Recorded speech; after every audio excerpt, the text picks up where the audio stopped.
ক্লাছত আমি এৰিথমেটিক মিন কি হয় গ্ৰুপ আৰু আনগ্ৰুপ ডাটাৰ কাৰণে এৰিথমেটিক মিন উলিয়ালা আজি আমি some properties of arithmetic mean first প্ৰপাৰ্টিটো কি দিছে the algebraic sum of deviation of a set of values from their arithmetic mean is 0 symbolically আমি কেনেকৈ দেখুৱাম summation I goes from 1 to n xi minus x bar equal to 0 for ungrouped data আৰু group ডাটাৰ কাৰণে summation fi কি হয় frequency লগত যদিহে আমাৰ xi minus x bar equal to 0 যদি আমি চাওঁ xi ungrouped ডাটাৰ কাৰণে আমাৰ কি থাকিব ভ্যালুজ কিনি x1 x2 up to xn থাকিব হল এটো হল আনগ্ৰুপ ডাটাৰ কাৰণে আৰু গ্ৰুপ ডাটাৰ কাৰণে আমাৰ x1 ৰ কৰেসপন্ডিংত কি থাকিব ফ্ৰিকুৱেন্সি থাকিব x1 ৰ কৰেসপন্ডিং f2 x2 কৰেসপন্ডিং f2 আৰু xn ৰ কৰেসপন্ডিং fn এতিয়া যদিহে আমি ফাৰ্স্ট পাৰ্টটো প্ৰুফ কৰোঁ ফাৰ্স্ট পাৰ্টটো প্ৰুফ কৰিবলৈ হলে আমি কি লম আমি দেখুৱাব লাগে যে xi মানে x ৰ প্ৰত্যেকটো অবজাৰভেশনৰ পৰা যদি আমি মিনটো মাইনাস কৰো তাৰ টোটেলটো আমি কি পামগে 0 পামগে যদিহে আমি আনগ্ৰুপ ডাটাৰ কাৰণে চাওঁ লেফট হ্যান্ড সাইডত আমাৰ আছে summation I goes from 1 to n xi minus x bar হল যদি আমি সামেশনটো ভৰাই দিওঁ সামেশনটো দুটাৰ ক্ষেত্ৰতে যদি ভৰাই দিওঁ আমি কি পাম summation xi minus summation x bar ইয়াত x bar টো যেহেতু কনস্ট্যান্ট টার্ম এই কাৰণে কম যে ইয়াত আমাৰ x টো কি হ'ব x টো ভেৰি হ'ব পাৰিব জানো x টো ভেৰি হ'ব নোৱাৰে ইয়াত আমাৰ কিবা ইয়াত আমাৰ I টো চেঞ্জ হ'ব পৰাকে কিবা ভ্যালু আছে জানো নাই ইয়াত আমাৰ কি হ'ব summation I goes from 1 to n xi আমি জানো যে x bar মিন মানে আমি arithmetic mean for ungrouped data কাৰণে মিনটো আমি কি পাওঁ x bar ডিনোট কৰোঁ summation x by small n তে আমি a পাৰ্টটো লাগে সামেশন x মানে আমি কি জানো যদি ক্ৰস মাল্টিপ্লিকেশন কৰোঁ n x bar equal two আমি কি পাম সামেশন x পাম হল তে আমি সামেশন x ৰ ঠাইত যদি আমি n x bar পুট কৰি দিওঁ আৰু x bar টো কনস্ট্যান্ট আমি জানো যে সামেশন লাস্ট ক্লাছত কৈছিলো যে যদি আমি কনস্ট্যান্ট টার্ম থাকিলে আমাৰ কি হ'ব কনস্ট্যান্ট টাৰ্ম থাকিলে আমাৰ ম্যাক্সিমাম ভ্যালুটো কনস্ট্যান্ট টাৰ্মটোৰ লগত কি হ'ব মাল্টিপ্লাই হ'ব ইয়াত একো নাই মানে 1 টা আছে তেতিয়া আমাৰ কি হ'ব n ধৰটো 6 হ'ল তেতিয়া আমাৰ কি হ'ব 6n আহিব ইয়াত আমাৰ x bar আছে x bar কাৰণে কি হ'ব nx bar হ'ল plus nx bar minus nx bar কি পাম আমি 0 পাম সেইকাৰণে ইয়াত কৈছে যে the algebraic sum of deviations of a set of values from the arithmetic mean 0 যদি আমি এটা ভেৰিয়েবলৰ ভ্যালুজ খিনিৰ পৰা যদি আমি মিনটো মাইনাস কৰো তাৰ যদি আমি সাম কৰো যোগফল লওঁ তেতিয়া তাৰ ভ্যালুটো আমি কি পামগে 0 পাম এতিয়া সেকেন্ড ফ্ৰিকুৱেন্সিটোৰ ক্ষেত্ৰত যদি গ্ৰুপ ডাটাৰ ক্ষেত্ৰত চাওঁ আমি I goes from 1 to n fi xi minus x bar হল এটো হল লেফট হ্যান্ড সাইড যদি হে আগৰটো নিচিনাকৈ আমি সামেশনটো ভৰাই দিওঁ তেতিয়া আমি কি পাম summation fi xi bar I goes from 1 to n minus summation fi x bar আমি গ্ৰুপ ডাটাৰ কাৰণে জানো যে মিনটো আমি কেনেকৈ লিখোঁ সামেশন xf ডিভাইডেড বাই ক্যাপিটাল N মানে কি ফ্ৰিকুৱেন্সি খিনি আমি কেনেকৈ লিখিব পাৰো সামেশন fi লিখিব পাৰো এতিয়া আমি fi into xi এখিনি আমাৰ কি হৈ আছে আমি এটো পাৰ্ট আছে নেক্সট আমি ক্ৰস মাল্টিপ্লিকেশন কৰিলে কি পাম ক্যাপিটাল nx bar আকৌ সামেশন fi মানে জানো যে আমি n সামেশন fi মানে ইয়াৰ ভ্যালুটো আমি কি পাম n পাম তে nx bar ইকুৱেল টু আমি কি পামকে 0 পাম হল আমি যদি প্ৰপাৰ্টিটো গ্ৰুপ আৰু আনগ্ৰুপ ডাটাৰ কাৰণে যেটো প্ৰপাৰ্টি পালো এটো যদি এটা এক্সাম্পলৰ সহায়ত আমি চাওঁ এটো হল এটা সিৰিজত দিয়া আছে ভ্যালুজ খিনি ভেৰিয়েবলটোৰ ভেলুজখিনি আমাৰ এটা ছিৰিজত আছে আমি গম পাম যে এইটো আনগ্ৰুপ ডাটা হ'ল আনগ্ৰুপ ডাটাৰ কাৰণে আমাৰ এৰিথমেটিক মিন উলিওৱাৰ ফৰ্মুলাটো কি আছিলে x bar equal to summation xi by small n তে xi আমাৰ 1 2 3 4 5 পাঁচটা আছে তা I goes from 1 to 5 হ'ল এটো যদি আমি x1 এ ডিনোট কৰোঁ x2 x3 x4 x5 হিহঁতৰ তেতিয়া আমি মিনটো কিমান পাম 3 plus 7 plus 8 plus 12 plus 15 divided by number of observation 5 45 পাম 45 by 5 equal to 9 মানে আমি x bar কিমান পালো 9 পালো এতিয়া আমাৰ প্ৰপাৰ্টিটোৰ মতে আনগ্ৰুপ ডাটাৰ কাৰণে কি আছিলে যদিহে আমি প্ৰত্যেকটো অবজাৰভেশনৰ পৰা ভ্যালুজৰ পৰা যদি আমি মিনটো মাইনাস কৰো তাৰ সামটো আমি কিমান পাম 0 পাম তে এক্সাম্পলটো সহায়ত যদি আমি চাও আমাৰ এখিনি হ'ব x ৰ ভ্যালু আমি কি পাম x ৰ ভ্যালুখিনি আমি পাম 3 7 8 12 15 পাম আমি উলিয়াব লাগিব ফৰ্মুলাটোৰ মতে আমি উলিয়াব লাগিব xi - x bar হল x bar টো আমি অলৰেডি উলিয়াই থোৱা আছে 9 পালো ইয়া xi - x bar ফাৰ্স্ট ভ্যালুটো আমাৰ কি হ'ব x1 মানে 3 - 9 equal to -5 -6 হল আকৌ 7 - 9 -2 8 - 9 -1 12 - 9 3 পালো আকৌ 15 - 9 কিমান পালো 6 হল এতিয়া আমি মাইনাস টাৰ্মটোৰ কিমান পালো 6 2 1 মানে কিমান 9 হল আৰু পজিটিভ পাৰ্টটো পালো 9 মানে প্লাস 9 আৰু মাইনাস 9 আমি কিমান পামগে 0 এটো হ'ব আমাৰ কি ৰিকোয়াৰ্ড ভ্যালুটো মানে কি সামেশ্যন xi - x bar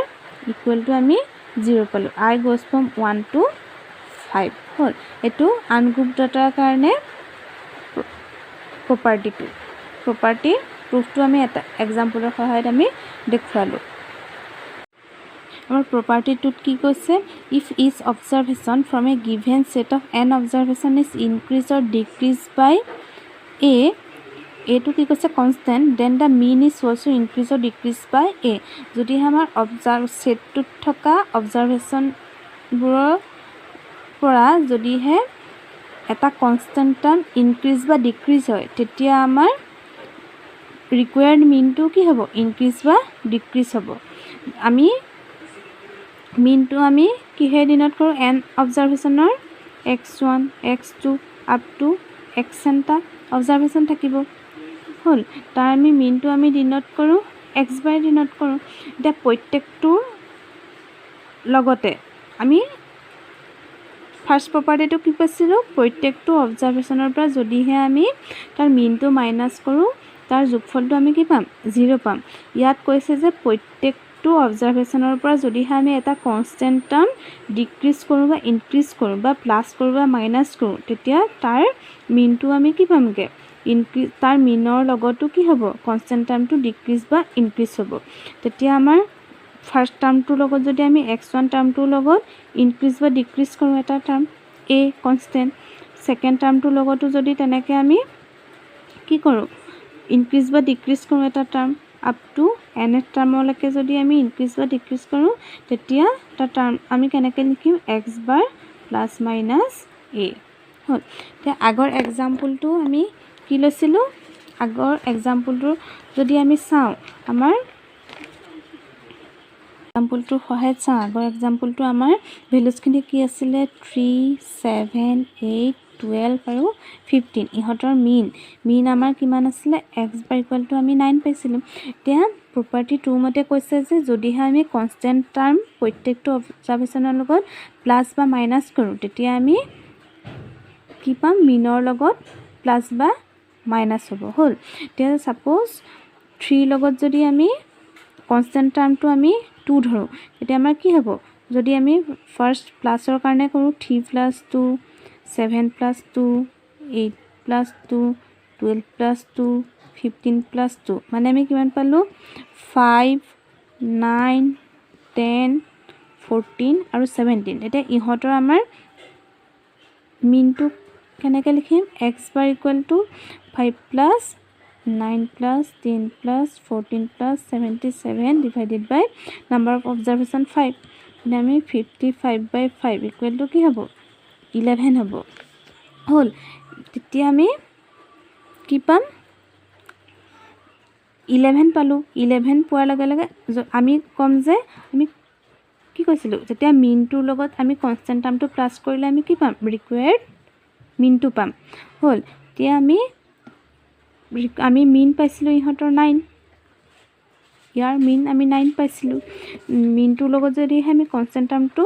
প্লাছ কৰি দিওঁ আমি কিমান পালোঁ 11 পালোঁ হ'ল এইটো আমি প্লাছ কৰি কনষ্টেণ্ট টাৰ্মটোৰ লগত প্লাছ কৰি পোৱা ভেলুটোৱে আমি মিনটোৰ লগত প্লাছ কৰি পালোঁ হ'ল যদি আমি a ইকুৱেল টু আকৌ 2 লওঁ মাইনাছৰ কাৰণে তেতিয়া আমি কিমান পাম 3 minus 2 7 minus 2 8 minus 2 12 minus 2 15 minus 2 হ'ল ইয়াৰ পৰা আমি পাম 1 5 6 10 আৰু 13 এতিয়া আমাৰ ইহঁতৰ মিন হ'ব 1 plus 5 plus 6 plus 10 plus 13 number of observation 5 আমি পাম 35 by 5 ইকুৱেল টু কিমান হ'ব 7 হ'ব হ'ল এতিয়া আমি কম যে এই চিৰিজটোৰ মিন আমি 9 পাইছিলোঁ 9ৰ লগত যদি আমি কনষ্টেণ্ট টাৰ্মটো প্লাছ ইয়াত আমি মাইনাছ কৰিছোঁ মাইনাছ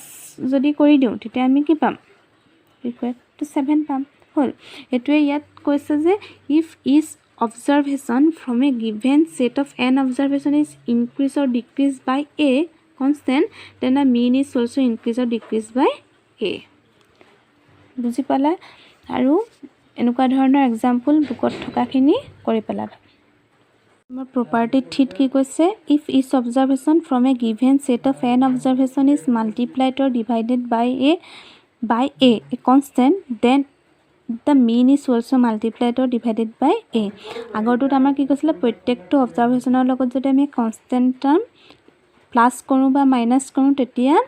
তাৰ ৰিকুৱাৰ্ড মিনটোৰ লগত কি হ'ব কনষ্টেণ্ট টাৰ্মটো ইনক্ৰিজ বা ডিক্ৰিজ হ'ব এতিয়া ইয়াত আমাৰ কি কৈছে মাল্টিপ্লাইড বা ডিভাইডেড হয় তেতিয়া তাৰ ৰিকুৱাৰ্ড মিনটোৰ লগতো কি হ'ব মাল্টিপ্লাইড বা ডিভাইডেড হ'ব যদি আমি এন অবজাৰভেশ্যনৰ মিনটো আমি কিহে কেনেকৈ ডিনোট কৰোঁ x1 অবজাৰভেশ্যনখিনি আহিব x2 x1 x2 up to xn আহিব ইয়াৰ ৰিকুৱাৰ্ড মিনটো আমি কিহে ডিনোট কৰোঁ x বাৰ ডিনোট কৰোঁ x বাৰ ডিনোট কৰিলে তেতিয়া আমাৰ কি হ'ব প্ৰত্যেকটো অবজাৰভেশ্যনৰ লগত কি কৈছে যদি কনষ্টেণ্ট টাৰ্ম এটা মাল্টিপ্লাইড হয় মানে ax1 ax2 up to কি axn তেতিয়া আমাৰ ৰিকুৱাৰ্ড মিনটো কি আহিব a x বাৰ হ'ব মাল্টিপ্লাইড হ'লে হ'ল যদিহে আমাৰ ডিভাইডেড হ'লে আমাৰ কি হ'ব x1 by a x2 by a up to কি xn by a তেতিয়া আমাৰ ৰিকুৱাৰ্ডটো আহিব x বাৰ by a সেইটোৱে কৈছে if each observation from a given set of n observation is multiply হৈ থাকিলে আমাৰ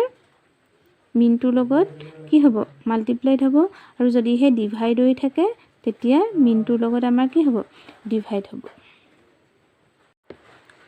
এই প্ৰপাৰ্টি 4টোত আমি কি পাম if n1 and n2 are the series and x1 bar and x2 bar are the respective mean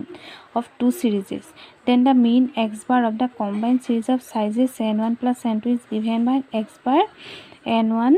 into x1 bar plus n2 into x2 bar divided by n1 plus n2 bar যদি আমি property 4 কৈছে যে n1 আৰু n2 যদিহে আমাৰ সিৰিজটো দুটা size থাকে suppose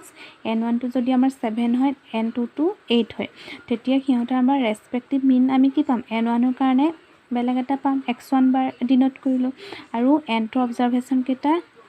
8টা অবজাৰভেশনৰ কাৰণে আমি মিন x2 বাৰ ডিনোট কৰিলো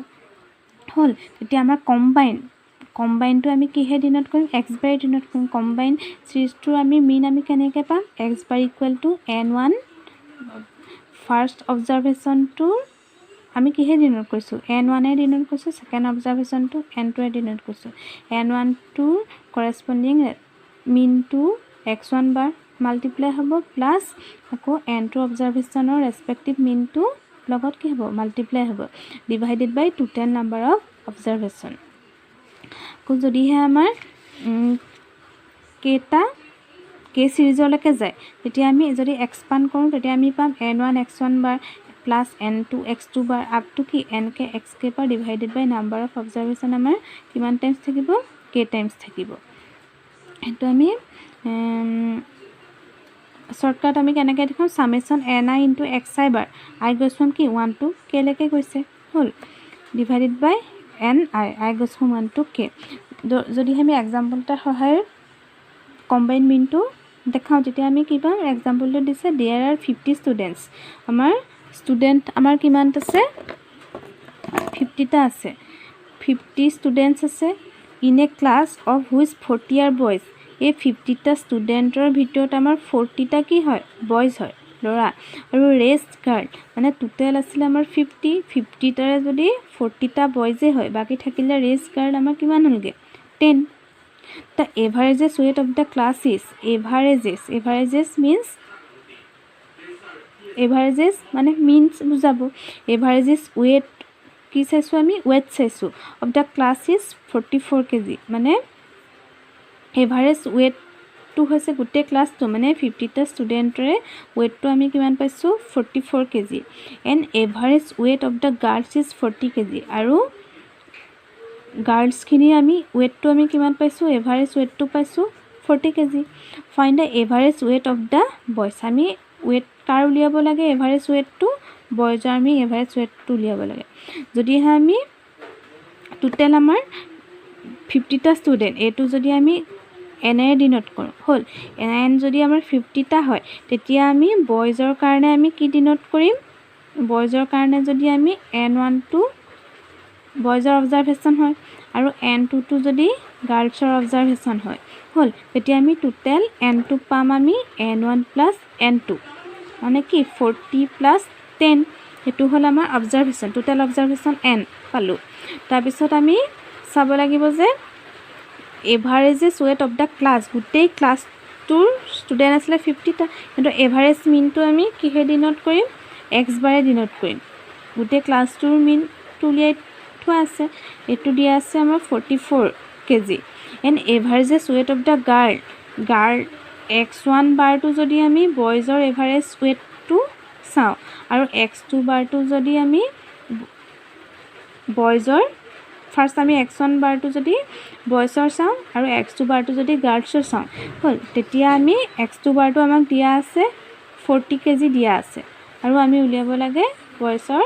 এভাৰেজ weight টু উলিয়াব লাগে হল আৰু এটা মনত ৰাখিবা যেহেতু আমাৰ অবজাৰভেশ্যন খিনি কেজিত দিয়া আছে ইউনিট টু তেতিয়া আমাৰ মিন টু আমি কিহতে পাম এভাৰেজ weight টু আমি কেজিতে পাম ইউনিট টু আমাৰ চেঞ্জ নহয় তেতিয়া আমি এটো যদি আমি প্ৰপাৰ্টি 4 মতে আমি কম্বাইন টু কিমান পাইছিলো কম্বাইন মি আমি কিহে ডিনোট কৰিছিলো x বাই কৰিছিলো n1 মানে হল বয়জৰ অবজাৰভেশ্যন আমাৰ 40 টা আছে 40 ইনটু x1 বাৰটো আমি উলিয়াব লাগে তাৰপিছত n2 মানে হল গাৰ্লছৰ অবজাৰভেশ্যন আমাৰ 10 আছিল 10 ৰ লগত আমাৰ কি গাৰ্লছৰ মিন কিমান আছে 40